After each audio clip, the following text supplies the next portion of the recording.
Azura, l'enfant du silence, sur la Transibérienne, train des âmes vagabondes, le tramway pas express glissait lentement à travers les étendues enneigées de la Russie, tel un serpent d'acier reliant des mondes lointains, des cultures différentes, des rêves oubliés. Ces wagons, marqués par le temps et le vent, renfermaient des histoires que personne n'avait jamais racontées. Nul ne savait d'où elle venait, ni comment elle était montée, mais dans ce wagon destiné au transport de bétail, entre des bottes de foin et de vieilles couvertures, vivait une fillette aux yeux bleus comme le ciel au-dessus du lac Baïkal. Elle se protégeait derrière une petite chèvre blanche au pelage doux et chaud qui semblait la connaître depuis toujours. La chèvre était sa mère, sa compagne, son refuge. Lorsqu'un cheminot la découvrit lors d'un arrêt à Perm, il resta figé. L'enfant ne parlait pas, elle ne pleurait pas, elle ne demandait rien. Mais lorsque ses mains effleurèrent un vieux violon oublié dans le wagon, les notes commencèrent à couler comme l'eau d'une source secrète. Le son était pur, ancien, comme venu d'un temps avant le temps. Les passagers s'arrêtèrent, émerveillés. On l'appela Azura pour ses yeux qui semblaient contenir tout le firmament. Personne ne savait qui elle était, mais tous l'acceptèrent. Les voyageurs lui offraient de la nourriture, des vêtements, des sourires. Elle leur rendait l'appareil avec sa musique. Chaque jour, d'un compartiment à l'autre, le son du violon se répandait comme un enchantement. Et ainsi, kilomètre après kilomètre, Azura grandissait, apprenait, observait. Le train devenait sa maison, son école, son monde. À Yekaterinbourg, là où les monts Oural séparent l'Europe de l'Asie, le train s'arrêta sous un ciel de cuivre. Là, un vieux peintre lui offrit un petit carnet de dessins et lui apprit à peindre le silence. Il lui montra comment les montagnes parlent, comment les couleurs respirent.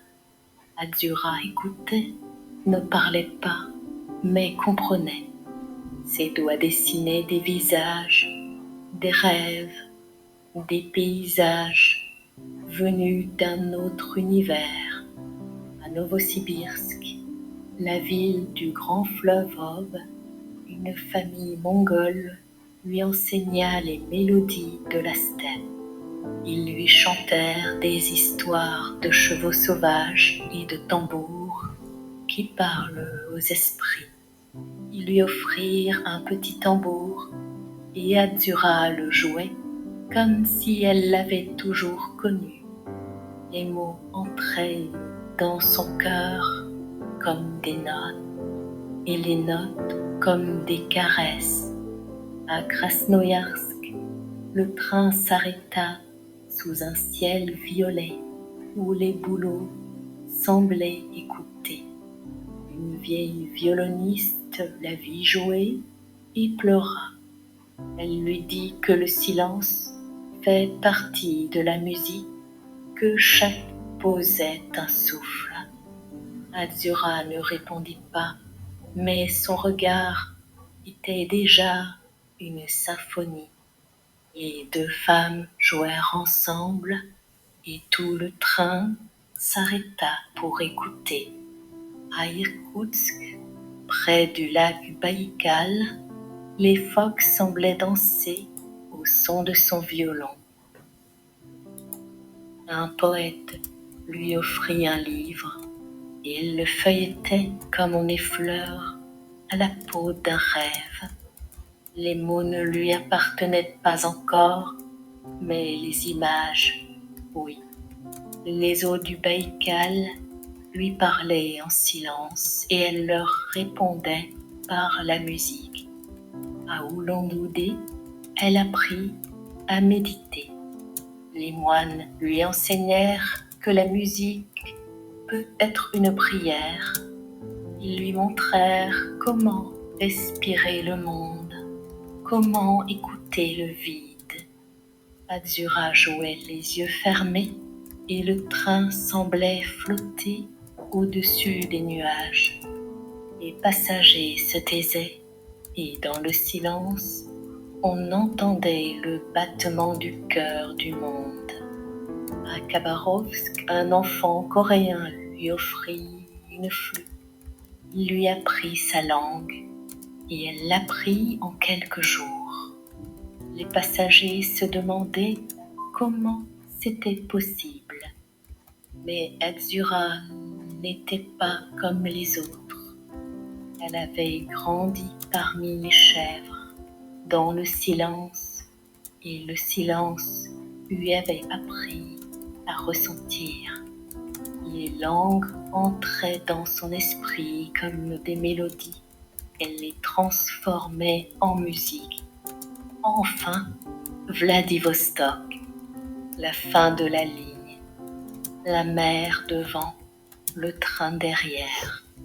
Mais pour Azura, ce n'était pas la fin, juste une pause.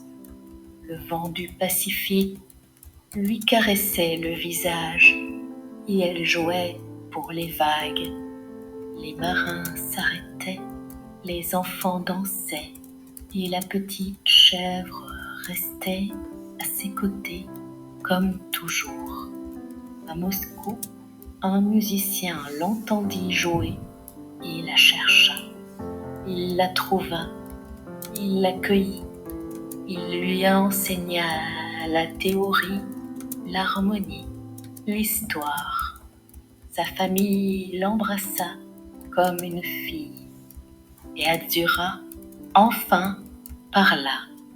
Les mots étaient nouveaux, mais la musique restait la même, celle qui venait du wagon, du foin, du froid, de la chèvre.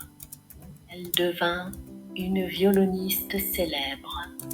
Elle joua à Vienne, Tokyo, Buenos Aires. Mais chaque concert commençait par une mélodie que personne ne connaissait. C'était celle qu'elle avait apprise dans le wagon, entre le silence et le souffle du train. C'était la voix de l'enfance. C'était le chant du train Europa Express. Et même si elle vivait désormais dans une maison, avec une famille, avec un nom, dans le cœur d'Azura restait le voyage, restaient les gares, restaient les langues, les visages, les silences. Restait le train qui ne cesse jamais de courir, même lorsqu'il s'arrête. Et aujourd'hui, lorsque le train Europa Express traverse encore les étendues infinies de la Sibérie, quelqu'un raconte l'histoire d'une fillette aux yeux bleus qui jouait du violon dans un wagon oublié. Les vieux voyageurs se souviennent d'elle comme d'un rêve, comme d'une mélodie qui ne s'efface jamais. Les nouveaux passagers entendent parler d'elle et cherchent le son dans les couloirs, espérant saisir un écho, un fragment, une note suspendue. Azura vit désormais loin du train, mais parfois Lorsque le monde se tait et que la nuit est limpide, elle prend son Stradivarius et joue. Et à cet instant, le train recommence à courir, invisible, parmi les étoiles. Les gares se remettent à briller, les langues se mêlent, les chèvres bondissent dans les rêves. Et la musique, comme toujours, fait le pont entre ce qui fut et ce qui sera, car il existe des voyages qui ne finissent jamais, des rails qui traversent le cœur et des mélodies et anciens amours que personne ne pourra jamais oublier.